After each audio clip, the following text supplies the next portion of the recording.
Hello, I'm Chip Grant, son of Vernon Grant. Welcome to Tuck Away right here in Rock Hill.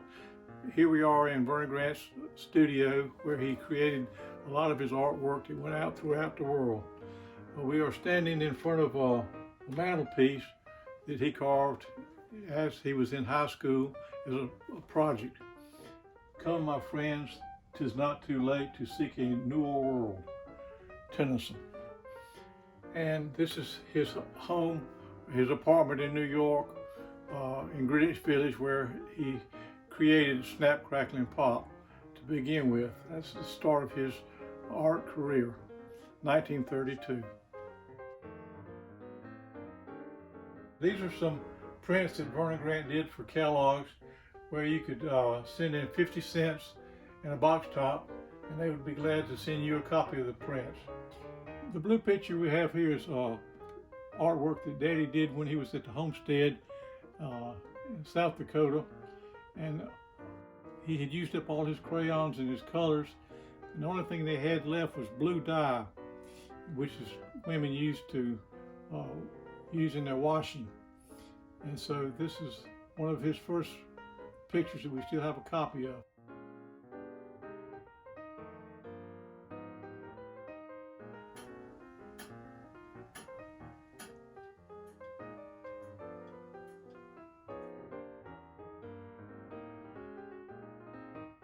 One morning I got a strange phone call from a man in New York.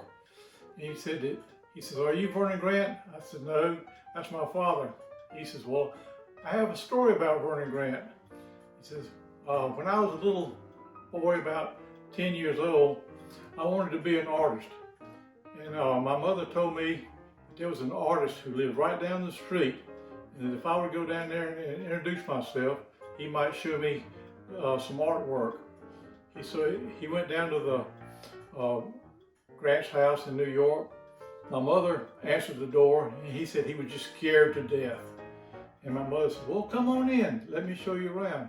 She said, "Vernon Grant is down in the basement working. Come in, I'll show you." So he came in, went down in the basement, and there was Vernon Grant with a wood lathe making these posts. And he was carving them out on the wooden lathe. And this little boy was very impressed with it. He said, "Well, I'm coming from New York and I'm going down to Florida." He said, "Would it be all right for me to stop in and see his home and what it looks like?" I said, "Sure." So he came down and I met him. And as we were driving out from Rock Hill, down to Rock Hill, he was telling me about when he saw Vernon Grant with the wooden lathe.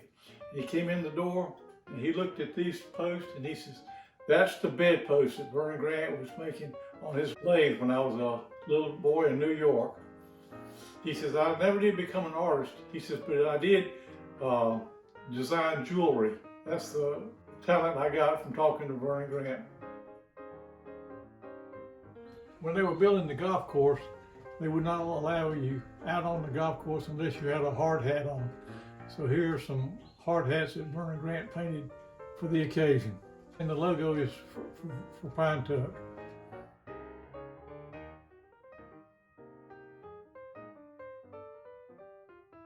Vernon Grant family is always pleased when the ornament and the Christmas card come out each year. It's a tradition that's been going on for quite a while, and it thrills us to death to figure out what picture is going to come out and what the ornament's going to be.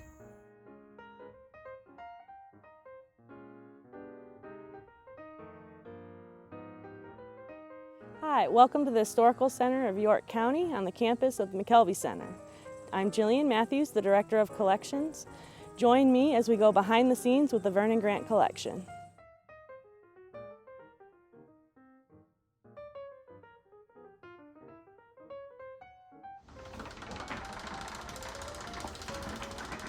The Culture and Heritage Museums are stewards of the Vernon Grant collection, which contains not only artwork but also archival materials.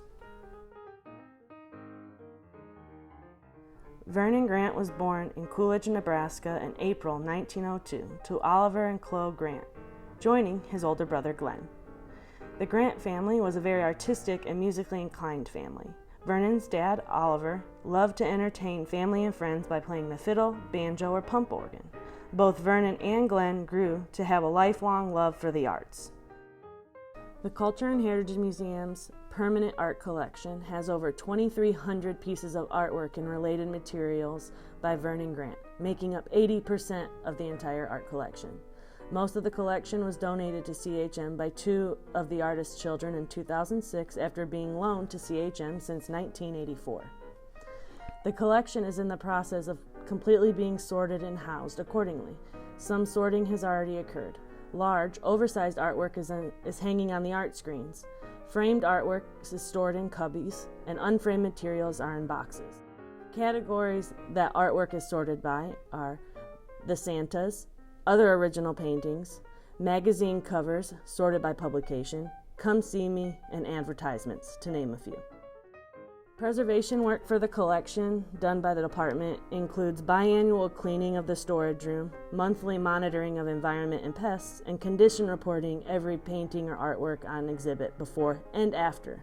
Vernon Grant's first Christmas theme published artwork is the December 1932 Ladies' Home Journal cover, featuring a large Santa Claus overlooking a village with villagers. That same year, he also published a 3-card collection of holiday cards, none of which featured his famous Santa. In fact, over the course of his career, he created a number of Christmas winter scenes that were used as family or agency cards, in addition to the magazine covers. The 2020 Vernon Grant Christmas card is Santa's Band. In 1974, Vernon Grant painted Santa's Band to be used as his family holiday card that was sent to loved ones, a tradition that went back to the 1930s when the artist and his wife, Lib, sent Christmas cards as a young married couple. This year's card features Santa Claus playing a drum for his gnome friend. In addition to playing the drums, Vernon Grant has featured Santa Claus ice skating, playing golf, watching TV, and even trying on a cowboy costume. Through Grant's depiction of the jolly man, we learn that even Santa likes to enjoy life and learn new hobbies during his downtime. This year's card marks the 89th annual release of a Vernon Grant Christmas card or magazine cover, continuing a tradition that started with the December cover of Ladies' Home Journal in 1932. The 2020 holiday card commemorates the 42nd consecutive edition produced by the Culture and Heritage Museums. Though the Museum of York County has never published a holiday card featuring Santa's Band, it was reproduced for public enjoyment by the museum in 1988 as the second annual limited edition holiday ornament.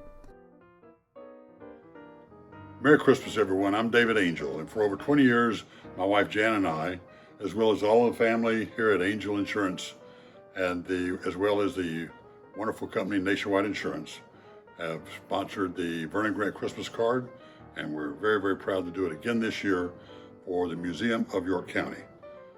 We do this to honor my mother, Peggy Angel, who had such a wonderful friendship with Vernon Grant and all that the two of them did together for the arts community and the community of Rock Hill in York County. Again this year, this is our new card. We'll be presenting one of these to the Grant family, as well as the ornament from WRHI. We look forward to you coming out to the museum, buying the card, sending it out to your friends and neighbors. There will be a limited edition, and all funds raised will go towards the Museum of York County. From all the angels, Merry Christmas. Come on out to the museum and get your Christmas cards. Hi everybody, I'm Alan Miller. On behalf of all of our WRHI affiliated stations, Interstate 107, 104.1 The Bridge, and the 90s on 94.3, we are excited to be a part of this great tradition here in York County, unveiling and underwriting of Vernon Grant ornament. We've been doing this since 1987. We want to say thanks to our members of the Vernon Grant Committee, Peggy Angel, Chip Grant, Linda Williams, Mary Lynn Norton, Bobby Roberts, Stephen Krotz, Mark Cockrell, and Jillian Matthews. We have the honor each year of selecting the images used for our ornament and for our card.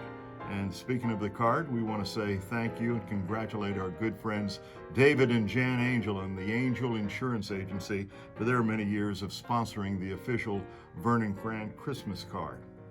Vernon was noted for his 20-year relationship with William Randolph Hearst Weekly, Saturday Home, and Sunday Pictorial magazines. The front covers Well, they consistently depicted Grant's fascination for winter sports, especially skating. The popular magazines had over 11 million readers every week, and the covers featured no less than a dozen Vernon Grant winter sports images, depicting adults and children, old and young, with plenty of snow and snowmen. With his obvious interest in winter activities, especially skating, it's surprising that Vernon waited until the last few years of his long career to combine skating with his two favorite subjects, Santa Claus and gnomes. This 1982 image, entitled Santa Ice Skating with Gnome, features the big man's finesse on skates and continued Vernon's consistent theme of mixing reality with whimsy. The image became one of Vernon's most prolific Museum of York County cards. It is the 1980s selection for the 7 ornament series entitled Vernon Grant Spanning the Decades, and it continues to highlight Vernon Grant's Christmas scenes from the decades of the 1930s through the 1990s. So on behalf of my business partner Manning Kimmel and our entire staff and family at WRHI and OTS Media, we're honored to present number 1, entitled Santa Ice Skating, and the official 34th annual Vernon Grant ornament to the family of Vernon and Liv Grant, our dear friends Chip and Cindy Grant and Kay and Keith Martin. Thank you very much. Have a great holiday season, everybody. Be sure to join us for our Christmasville in Old Town Rock Hill, going on through December 25th. Merry Christmas, everybody. For more information or purchasing other Vernon Grant inspired items, call 803-981-9181.